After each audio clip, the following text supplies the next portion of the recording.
যে কাঁদতে পারে না সে অন্তত কাঁদার চেষ্টা করুক। একটি হৃদয় কাঁপানো ঘটনা। বিসমিল্লাহির রহমানির রহিম।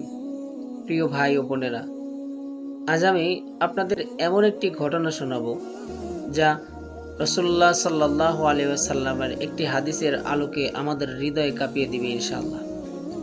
একদিন রাসূলুল্লাহ সাল্লাল্লাহু আলাইহি ওয়াসাল্লাম মসজিদে বসে সাহাবাদের সাথে কথা বলছিলেন।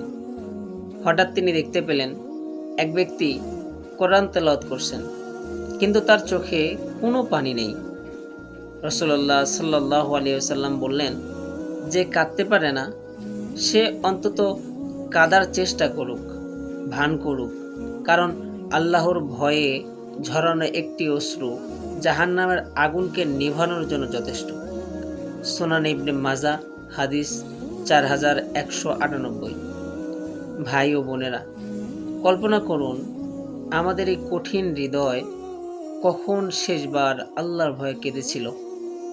আমরা দুনিয়ার ক্ষুদ্র কষ্টে কাঁদি, কিন্তু কিয়ামতের ভয়, কবরে, একাকিত্ব, সেতু, সিরাতের কঠিন পথের কথা ভাবলে কি আমাদের চোখে পানি আসে? এক সাহাবী ছিলেন, নাম আব্দুল্লাহ ইবনে আমর রাদিয়াল্লাহু তাআলা আনহু। তিনি আধা জাহানের খলিফা ছিলেন।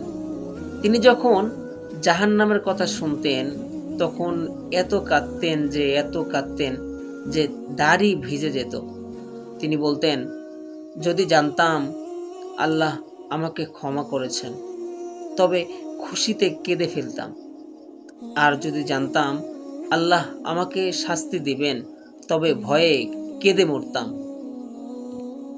আজ রাতেই, প্রিয় ভাই ও বোনেরা, আজ রাতেই একাকী সেজদায় পড়ে আল্লাহর কাছে বলুন, হে আল্লাহ, আমার হৃদয়কে নরম করে দিন, আমাকে আপনার ভয়ে কাঁদতে দিন, কারণ এই অশ্রু হবে আমাদের জন্য জান্নাতের টিকিট ইনশাআল্লাহ।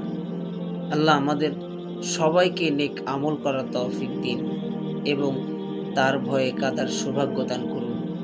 আমিন। ওয়া মা আলাইনা ইল্লাল বালাগ। আসসালামু আলাইকুম ওয়া রাহমাতুল্লাহ।